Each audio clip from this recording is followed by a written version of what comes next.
500 வீடுகள் கைவிடப்பட்ட நிலைமையில் இருக்குன்னு சொன்னா நீங்க நம்புவீங்களா? ஆமாங்க. அதான் உண்மை. அஸ்ஸலாமு அலைக்கும். அன்பார்ந்த அனைத்து உறவுகளுக்கும் இனிய வணக்கம். இப்போ தான் நீங்க நம்மளோட சேனலுக்கு புதுசா வந்தீங்கன்னா நம்மளோட சேனலை சப்ஸ்கிரைப் பண்ணி பெல் ஐக்கனை உங்களுக்கு செலக்ட் பண்ணுங்க. அப்பதான் நான் போடக்கூடிய ஒவ்வொரு தகவல்களும் உங்களுக்கு நோட்டிஃபிகேஷன் மூலம் கிடைக்கும். வாங்க முழுமையா பார்க்கலாம் என்னன்னு சொல்லி. அதாவது அம்பாறை மாவட்டம் அக்கரப்பத்து நுரைச்சோலை அப்படின்னு சொல்லிட்டு ஒரு பகுதியில வந்துட்டு 500 வீடுகள் 1, 2 இல்லைங்க. 1, 2 வீடுன்னு சொன்னா விட்டுட்டு சும்மா இருந்துடலாம். 500 வீடுகள் சும்மா யாருக்குமே பயன்பாட்டில் இல்லாத 500 வீடுகள் கைவிடப்பட்ட நிலைமையில் இருக்குது.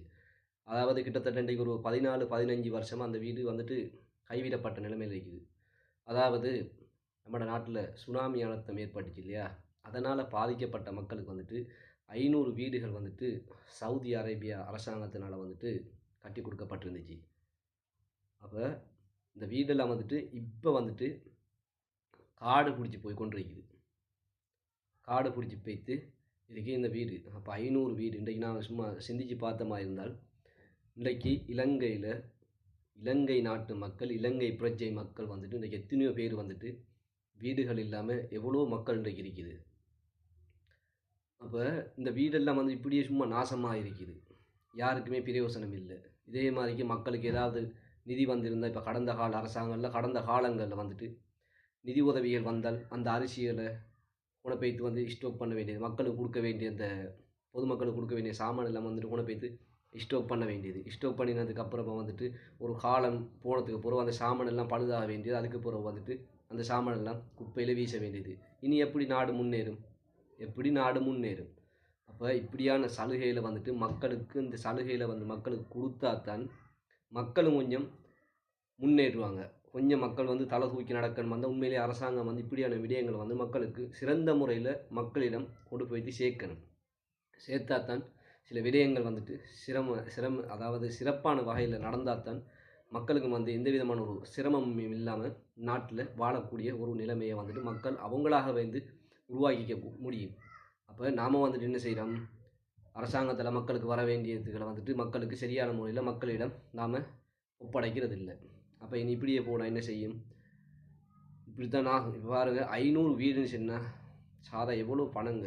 எவ்வளோ பணம்? இன்னைக்கு நாட்டுல வந்து எத்தனை பேர் வந்துட்டு வீடு இல்லாம இருக்கிறானுங்க. நடுத்தெருவுல படுக்கிற மக்கள் இன்னைக்கு எவ்வளோ பேர் இருக்கிறாங்க. இல்லாட்டி ஒவ்வொரு வீடுகள்ல இருந்து திரியக்கூடிய மக்கள் நிறைய பேர் இருக்கிறாங்க. கூலி வீட்டுகள்ல வந்துட்டு வாடகை வீட்டுகள்ல இருக்கக்கூடிய மக்கள், வாழக்கூடிய மக்கள் எவ்வளோ பேர் இருக்கிறாங்க. ஏன்டா இந்த மாரி அநியாயத்தலாம் செய்றீங்க?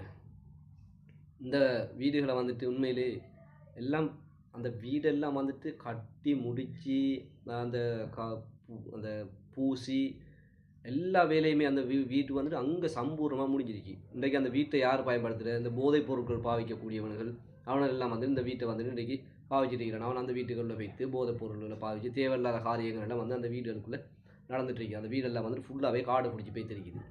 உண்மையிலேயே அரசாங்கம் இதுக்கான சிறந்த முடிவுகள் எடுக்கணும். ஏன்னா கடந்த காலங்கள்ல இருந்த அரசாங்கங்கள் வேற, இப்ப இருக்கிற அரசாங்கம் வேற.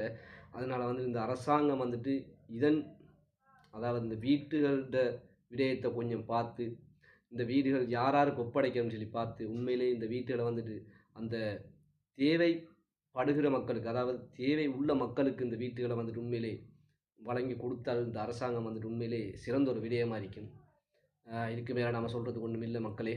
இனி நம்ம இப்படித்தான் நமக்கு தெரிஞ்ச விடயங்கள வந்து நாம வந்துட்டு மக்களுக்கு தெரியப்படுத்துறோம். அவ்வளவுதான். முடிந்தவர்கள் முடிந்த வரையில உங்களோட ஆதரவுல தாங்க. நிறைய பேர் எனக்கு சப்போர்ட் தாரீங்க. அதுக்கெல்லாம் மிக்க நன்றி. இன்ஷா அல்லாஹ் இன்னொரு வீடியோல சந்திப்போம். அஸ்ஸலாமு அலைக்கும் வரஹ்மத்துல்லாஹி வபரகாத்துஹு. கொஞ்சம் சிந்திச்சு பாருங்க. கமெண்ட்ல பண்ணுங்க.